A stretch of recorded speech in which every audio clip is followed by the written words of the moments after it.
So, as a collector of physical and digital video games across multiple platforms, I like to use video game company credit cards or credit cards from companies that sell video games like Best Buy or GameStop to buy video games, right? And the reason that I do that is to leverage. So, I use their cards. In exchange, you get points for using their cards, and you can use the points or the cash back, whatever the incentive is for using their card, to buy video games, right?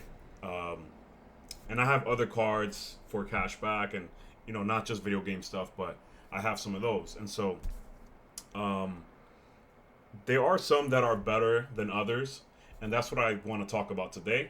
Particularly the PlayStation credit card, the PlayStation Visa credit card. I want to talk about my experience using the card. I've had it for maybe almost 4 to 5 months now, and to preface and spoiler alert, it has not been great. Now, I want to give a disclaimer. This is not financial advice. If you're somebody that's not good with credit cards and you max out your cards and you forget to pay them, this video is not for you.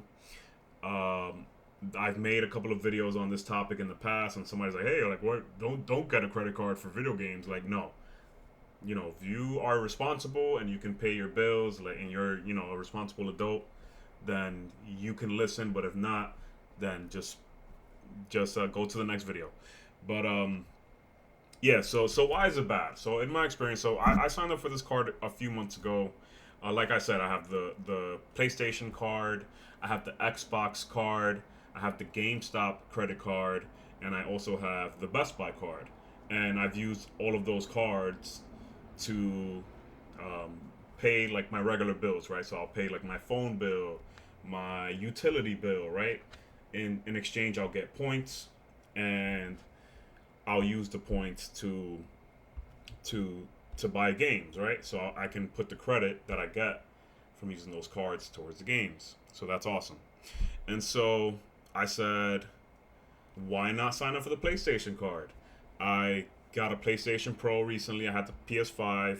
I generally like PlayStation, right? I like PlayStation, and this is really not a knock on PlayStation. This is more so a knock on the financial company that handles the PlayStation Visa credit card that I'm talking about, which is Bread Financial or Comenity Bank or Bread Financial slash Comenity. And so this bank, they handle a lot of retail credit cards, right? So like TJ Maxx, Marshalls, yada yada yada. So they got PlayStation, unfortunately.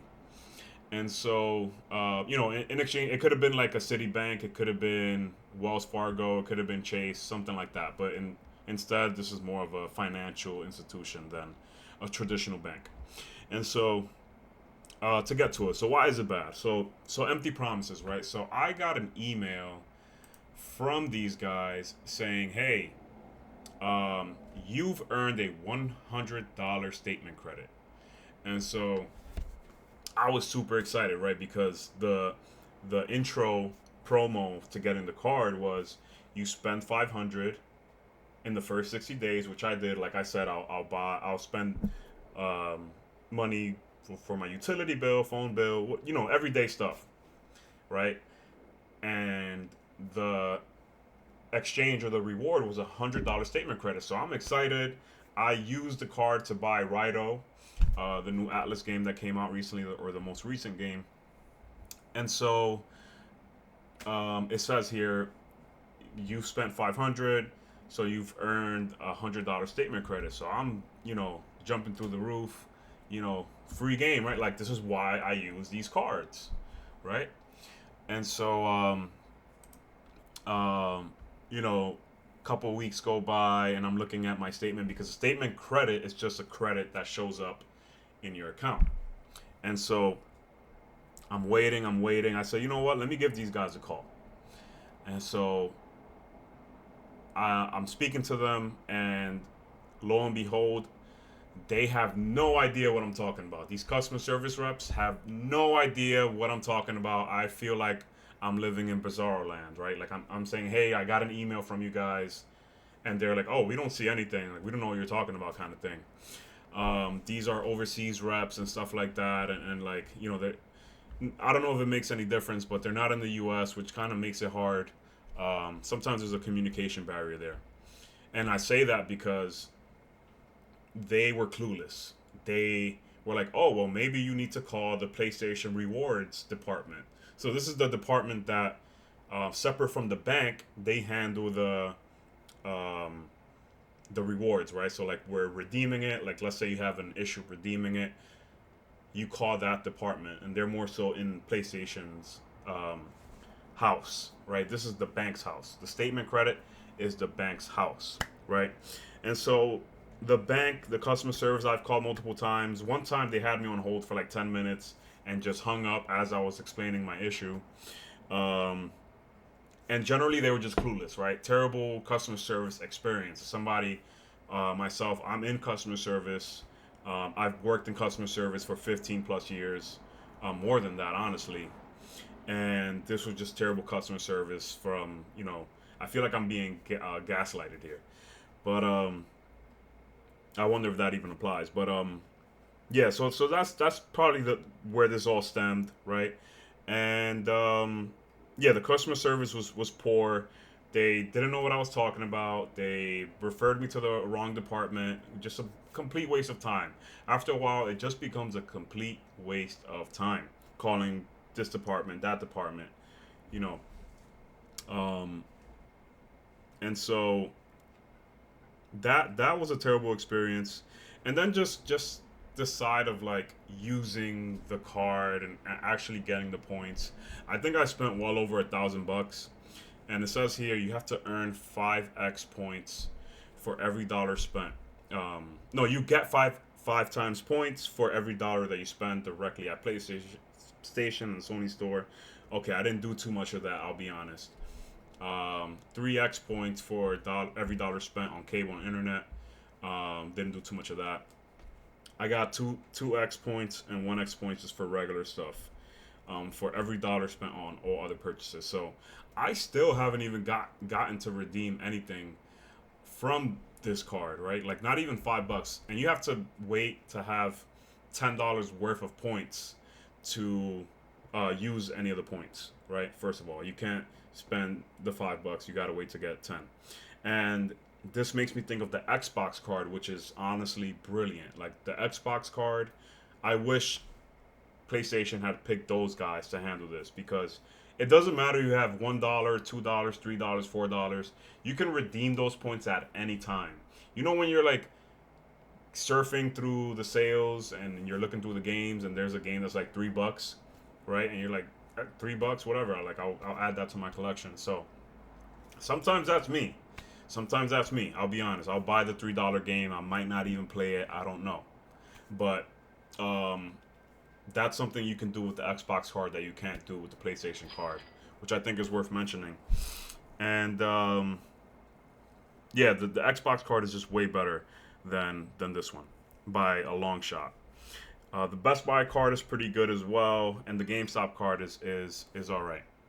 Um, and So yeah, so I just wanted to talk about my experience. I don't want to make this video too long. It's already going on, but I ended up calling them and I ended up getting on the phone with them and all that. It looks like I got logged out, but they eventually I sent them the picture of the statement credit, and they got back to me and they said that they opened a dispute for my situation, and that they'll get back to me in 90 days, guys. 90 days. So I have to wait 90 days to even hear back on the situation. So, again, the customer service, just piss poor. Piss poor. Like, this whole thing is being run by an overseas third party office, right? Which sucks. Like, it just sucks. So, you know, um, I don't recommend this card, honestly. Like, I prefer and I recommend to just use a regular credit card from a bank. Like, let's say the Capital One Quicksilver card. That card gives you 2%. I believe it's 2% or 1.5%. Just straight up cash back. Just take the cash back, guy. And this is something that I had to like come to a realization for. Right, just take the cash back from a regular bank and put it towards a damn game. Like these banks, these video game credit card banks suck. Like the companies that they have monitor and host for the video game companies suck. And it's like the least points, it's the least rewards, the least rewarding in general. So, I had to learn that the hard way. I drank the Kool Aid in the beginning. I'll be honest. I was like, oh, the Xbox card, the PlayStation card, the this card, that card, whatever. But the Xbox card is good. The Xbox card is good. It's just that whatever. PlayStation sells more than Xbox, but if you have a PC, then that's where it really comes into play with Xbox and Game Pass and the whole nine. So, I mean, who's the card for? It's really only for PlayStation fanboys, guys. Like, if you're a fanboy, you love PlayStation to death. I love PlayStation. Not as much as Nintendo or whatever, but like, there's some real diehard PlayStation folks out there. I'm not quite one of them. I love PlayStation, but not like that. Um, this is the only demographic that this card is for because they will screw you over, and I'm sure fanboys would love to get screwed over by these guys because they don't care. And like, there's no telling them otherwise, right? You can say, yo, Xbox does this and that, and Xbox is better because of that. Like, no, PlayStation is the best. I don't care. Fine. Like, to each its own. I'm cool with that if that's what you want. So, again, just as an alternative, use a different card. Use regular bank credit cards that give you 2% cash back. One of my favorites right now is Robinhood. They give you 3% cash back, but there's a queue to get in there, and you got to be a part of their network and yada yada yada. But yeah, guys. So that's it.